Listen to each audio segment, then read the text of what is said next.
un plaisir de vous retrouver, mesdames, messieurs. Bonjour et bienvenue à ces bulletins d'information sur les antennes de la centrale radio et télévision qui connaît la présentation Lauriane Mwanda.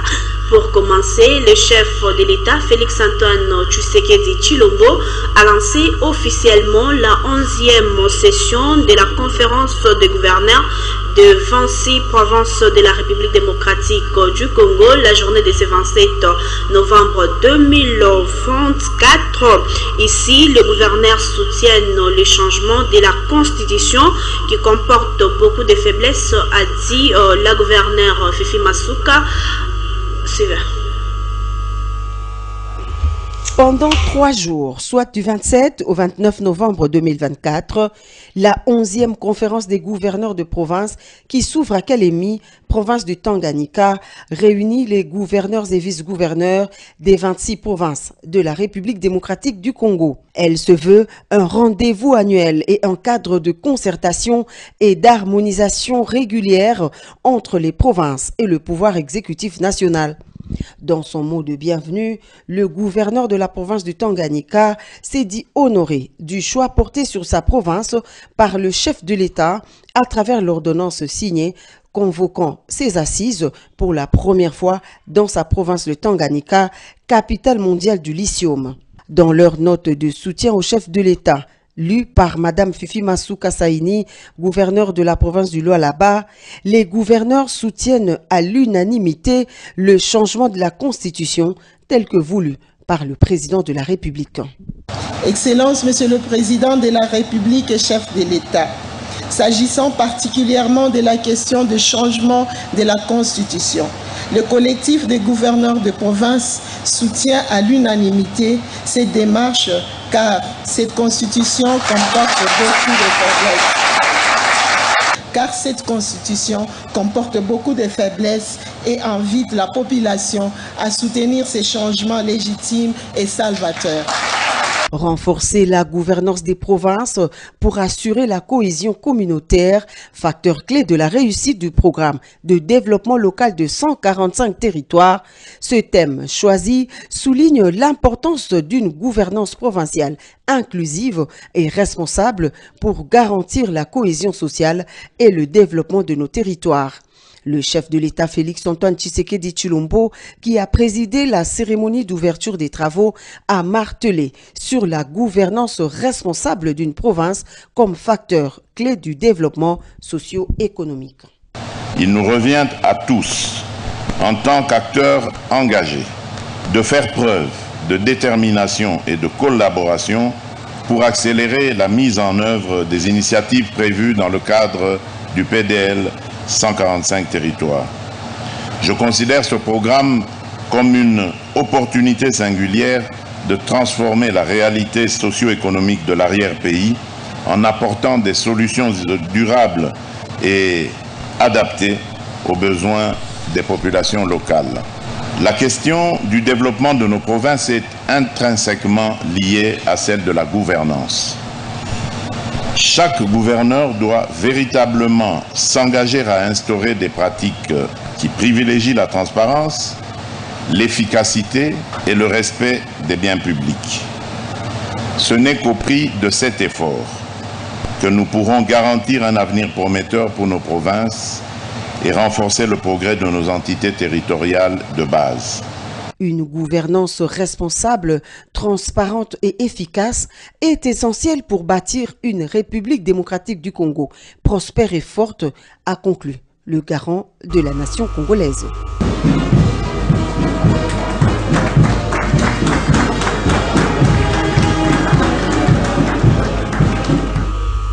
Et puis l'opposition conduite par Denis Sanga et Adolphe Ndombasi a organisé une marche de sensibilisation de la population pour dire non au changement de la Constitution sur les différentes altères de la ville de Kinshasa. De ces points, dès ce 27 novembre 2024 au rond-point Ngaba, Denis Sanga appelle la population à dire non au 3e mandat de Félix-Antoine Tshisekedi Tshilombo en prenant part au meeting du 14 décembre prochain. Suivez. Changer la Constitution pour annoncer ça, 3e mandat.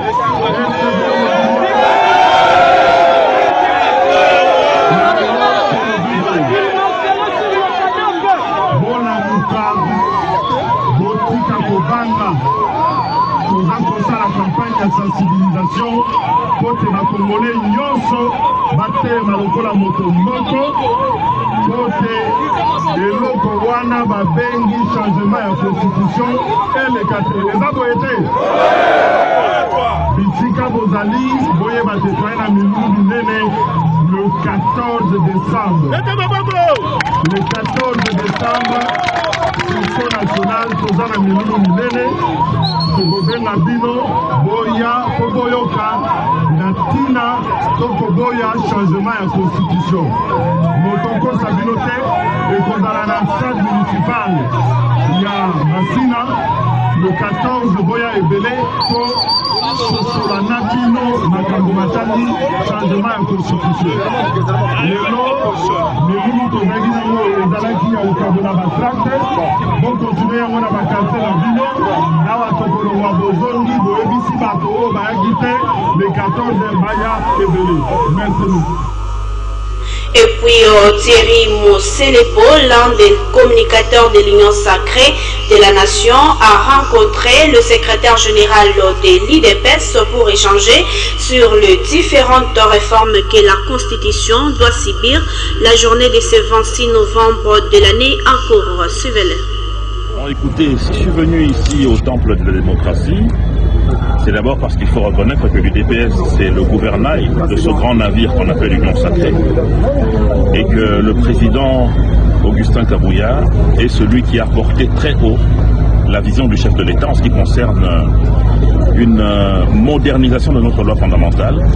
Et étant donné que nous autres sommes derrière la vision de la haute autorité, nous sommes venus auprès du président Augustin Kabouya pour avoir des orientations par rapport à ce débat.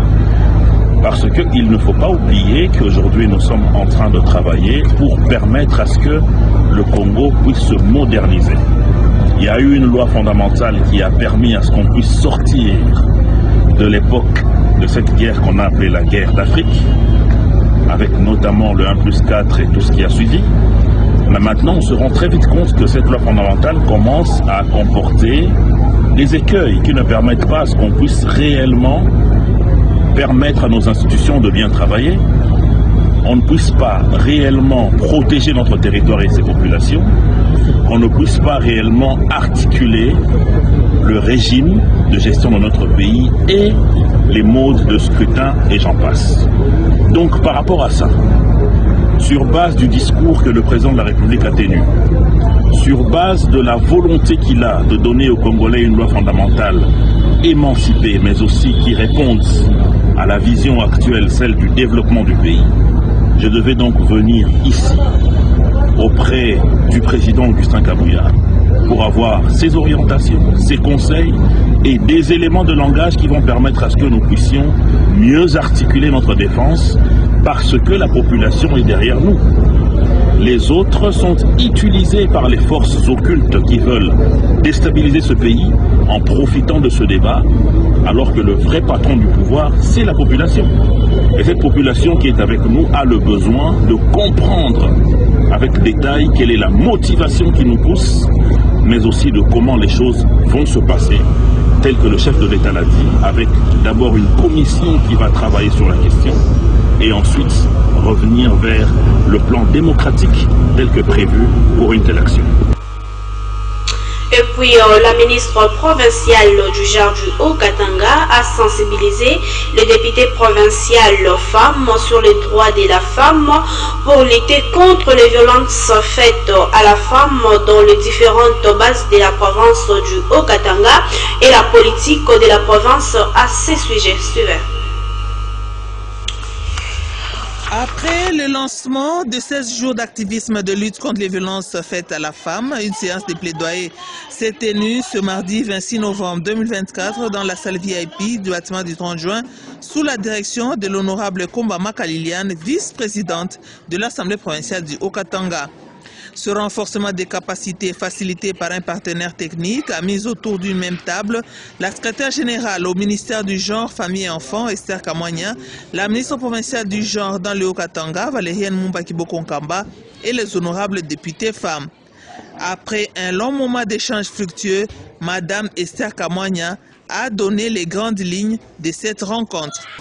Aujourd'hui, une séance de plaidoyer auprès de nos représentants qui sont les honorables députés provinciaux femmes et à qui nous sommes venus pour leur donner la vision du ministère du genre, également leur parler des textes internationaux qui protègent les droits des femmes, échanger aussi avec elles sur leurs préoccupations afin de leur permettre que dans cette législature, qu'il y ait des textes qui protègent suffisamment les femmes. Également, pour qu'elles puissent s'approprier davantage de cette question de la promotion des droits des femmes. Parce qu'il n'y a pas que la lutte contre les violences, il y a beaucoup d'autres droits auxquels les femmes ont droit, notamment droit à la santé, droit à l'éducation, droit à un environnement sain. Ainsi, les honorables députés femmes sont bien outillés pour sensibiliser leur base sur la promotion des droits des femmes, l'honorable Ege Tchala. C'était une occasion pour nous de donner beaucoup plus d'explications par rapport à la vision du ministère, la mission. Et avec AIPAS, c'était très important parce que nous avons parcouru pour que la femme puisse même réclamer quoi que ce soit. Je crois qu'elle doit d'abord elle-même avoir la connaissance sur ses droits. Et avec AIPAS, c'était une occasion pour nous encore d'être renforcés par rapport aux instruments juridiques qui peuvent accompagner cette femme-là dans ses démarches, notamment les protocoles de Maputo. Notons que ces échanges ouvrent la voie à la vulgarisation des textes relatifs aux matières qui touchent les femmes en général et les jeunes filles en particulier. Pour finir, l'ancienne première dame du pays, Bobila Dawa, a dit à la première ministre Judith Suminwa Tuluka son souci est de revenir au pays, mais elle n'a pas un endroit où habiter, d'où l'État doit lui trouver une maison où elle doit vivre au pays. Suivez. Vous êtes pressé. Nazali pressé à kozonga mboka. Nasila ebisi mama. Nazali pressé kozonga mboka, mais nalala libanda te. Nasila ebisi pe mama déjà. Ebisi premier ministre était so nazongi kisasa ifuna la na ndako. Epa na yo moko. Te na ndako nanga moko. Nala pepa ba famille te. Na hotel pete. Mboka nanga moko nalala na hotel. Na vandi pembeni na président Mobutu pendant 17 ans. Bon, on a créé na hôtel. Te. Nazana ndako kuna kisala te. Na gbado nazana ndako te. Na kena kuna kolala wapi. Yangwana. Kape na yebisa kiyo. Oyo nyonso babenga politique. Na boy politique. Oyoki mwana ngai yeko tala ngai. Tant que mwana ya mama esili. Ngai yo sala politique te. Na tout non plus. Par cet élément que nous mettons un point final à ces bulletins d'information sur les antennes de la centrale radio et télévision. Lauriane Mwanda qui était à la présentation. Merci de nous avoir suivis et restez accompagnés de nos programmes. Quant à moi, je vous retrouve très prochainement. Au revoir.